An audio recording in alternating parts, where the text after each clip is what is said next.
हर बार पड़ने वाली ठंड से इस बार की ठंड कहीं ज्यादा थी। पूरा ढोलकपुर जंगल ठंड से परेशान था। गज्जू हाथी, कुकू कोयल, ब्लैकी कौआ, चंपू गधा, मोंटी बंदर और चंपा लोमड़ी सब बस एक बढ़िया गर्मागर्म घर बनाने में लगे थे। और फिर एक दिन चीकू खरगोश का घर बनकर तैयार हो जाता है। वो उसमें खुशी खुशी रहने लगता है। तभी एक दिन चंपा लोमड़ी वहां आती है और वो बहुत दुखी होकर चीकू खरगोश से कहती है, अरे चीकू खरगोश, तुम तो बहुत समझदार निकले। ठंड से बचने के लिए तुमने कितना बढ़िया घर बनाया है।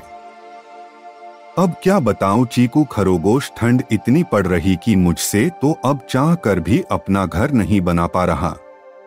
तो क्या चीकू खरगोश, कुछ दिनों के लिए तुम मुझे अपने साथ रख सकते हो? मैं तुम्हें बढ़िया बढ़िया खाना बनाकर खिलाऊंगी। चीकू खरगोश उसकी बात मान जाता है और उसे अपने साथ अपने घर में रहने देता है। पहले तो चंपा लोमड़ी कुछ दिन उसके घर में अच्छे से रहती है, फिर उसे एक चालाकी आती है। वो सोचती है क्यों न चीकू खरगोश को यहाँ से निकाल दूं। इतनी ठंड में उसके लिए भी खाना बनाना पड़ता है। बस यही सोचते हुए चंपा लोमड़ी चीकू खरगोश को उसके ही घर से निकाल देती है। चीकू खरगोश उसको खूब मनाता है, अरे चंपा, इतनी ठंड में मैं कहाँ जाऊंगा। लेकिन फिर भी चंपा उसकी बात नहीं मानती। दुखी होकर चीकू खरगोश को अपने घर से निकलना ही पड़ता है।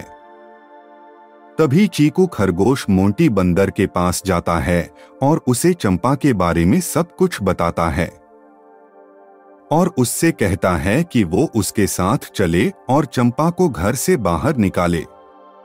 चीकू खरगोश को लेकर मोंटी बंदर चंपा लोमड़ी के पास जाता और उस पर गुस्सा करते हुए उसे बाहर निकलने को कहता है। तभी चंपा लोमड़ी मोंटी बंदर को धीरे से अपने पास बुलाती है और उसके कान में कहती है, अरे मोंटी बंदर, तुम यहाँ रह सकते हो। इतना गर्म घर देखकर मोंटी बंदर चंपा लोमड़ी की बात मान जाता है और फिर दोनों मिलकर चीकू खरगोश को फिर बाहर निकाल देते हैं। अब चीकू खरगोश ब्लैकी कौए के पास जाता है, उसे पूरी बात बताता है। मोंटी बंदर की तरह ब्लैकी कौआ भी चंपा लोमड़ी के पास जाता है और चीकू खरगोश को उसके ही घर से निकालने के लिए उस पर गुस्सा करने लगता है। फिर चंपा लोमड़ी ब्लैकी कौए को भी अपने साथ रहने को कहती है। मोंटी बंदर के साथ साथ अब ब्लैकी कौआ भी उन लोगों के साथ रहने लगता है। ये सब देखकर चीकू खरगोश को अब कुछ समझ नहीं आ रहा था। जिसको भी लेकर आ रहा था वो सब चंपा के साथ उसी के घर में रहने लग जा रहे थे।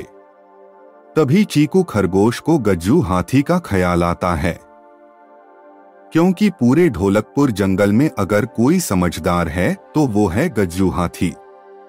बस यही सोचते हुए चीकू खरगोश ठंड में कंपकपाते हुए गज्जू हाथी के पास पहुंचकर उसे सारी बात बताता है। पर अंदर ही अंदर चीकू खरगोश डरता भी रहता है, कहीं ऐसा न हो मोंटी बंदर और ब्लैकी कौए की तरह यह भी चंपा लोमड़ी की बात में आ जाए और उसके साथ रहने लगे।